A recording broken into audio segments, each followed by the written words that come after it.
Hey brother, it's Dan with Good Guides to Great Men. It's great to see you here again. Thanks for watching. I wanted to talk a little bit about knowing when you're right and the other person is wrong. Right? I think a lot of the time we can do this in relationship without even really knowing that we're doing it at all. And so we'll often walk away from a situation or a conversation or an interaction, and in our head or in our body somehow we're kind of saying, well, you would think that. This is why the relationship's screwed. You always do this, or there's always a problem with what I've done, right? There's always something, my opinion, the way I've done something, there's always something wrong with what I've been doing, right?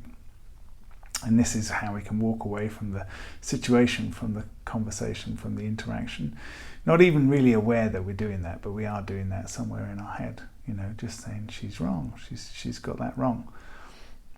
So when I'm talking about she's wrong and I'm right, essentially she's never wrong when we're talking about her feelings, how she's feeling. You're never wrong when we're talking about your feelings, how you're feeling.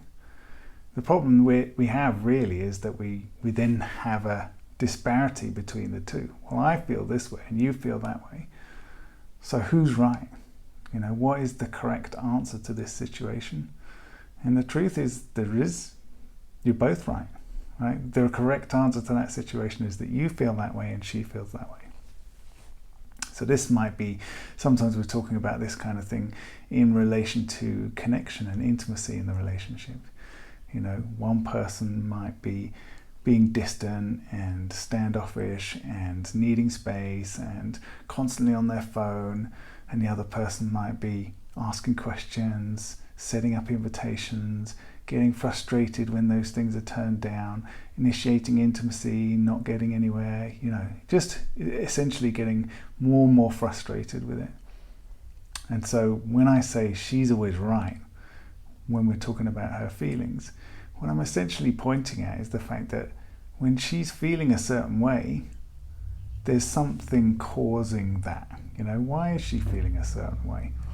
And so oftentimes I'll say to guys, your intimate connection, the connection between the two of you, the thing that gives you that opportunity to laugh, to relax, to have fun, to flirt, to initiate intimacy between the two of you, to love, to have sex, all of that good stuff, that gets lost when you're in this.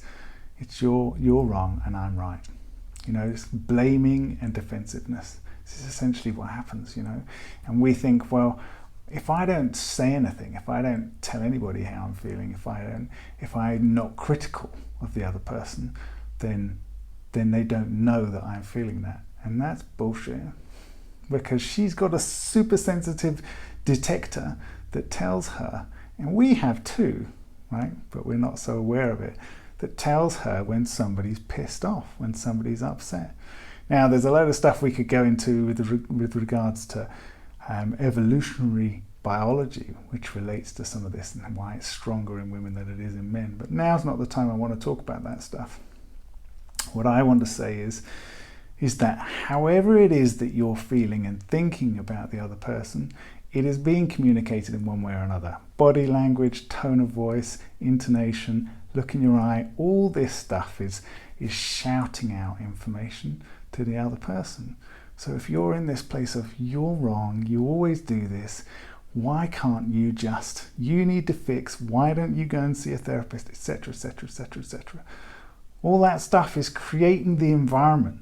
And then you're then getting frustrated with the fact that this is a sexless relationship, or that there's no passion, but without really any understanding of how you're creating the environment. And we're always saying, look, the man is responsible for leading the emotional environment. And that means being aware of when you're doing this stuff. And I know sometimes it can be so subtle that you don't even realize. So what I wanted to get across to you today is just be aware of it. Have an interaction. You come away from that interaction and you feel something, discomfort, some niggle, some frustration, some annoyance. Don't ignore that. Don't shove it down. Recognize that and go, okay, so what's going on there? What am I doing in this moment? What am I thinking about? Where's my focus?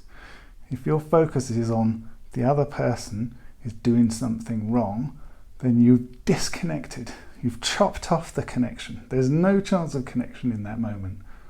So what I want you to be able to do is to reground yourself, take a moment, get a little bit of energy back in your body, and then get curious. Okay, so there's disconnection. Okay, that's true. There's maybe even tension. So why? Like, I wonder why that is. Just get curious about it. You don't even need to ask questions, poke and prod. You don't need to do any of that. Just the shift in your position from blaming, right? I'm right, you're wrong, to I wonder if there's something else going on here.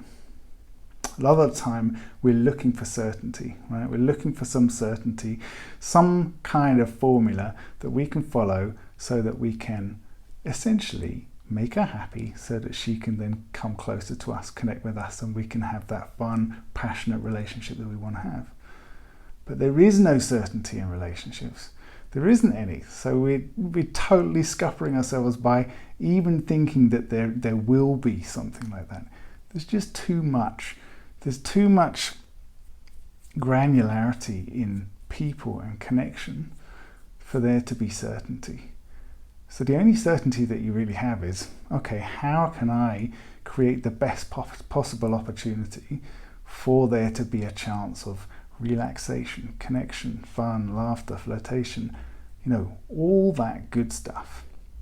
And that comes down to being really self-aware, and not just being aware of how you're being and who you are, but being aware of the connection, being aware of what's going on with her, being aware that if she isn't able to open up or answer a question or something like that, then something else is going on.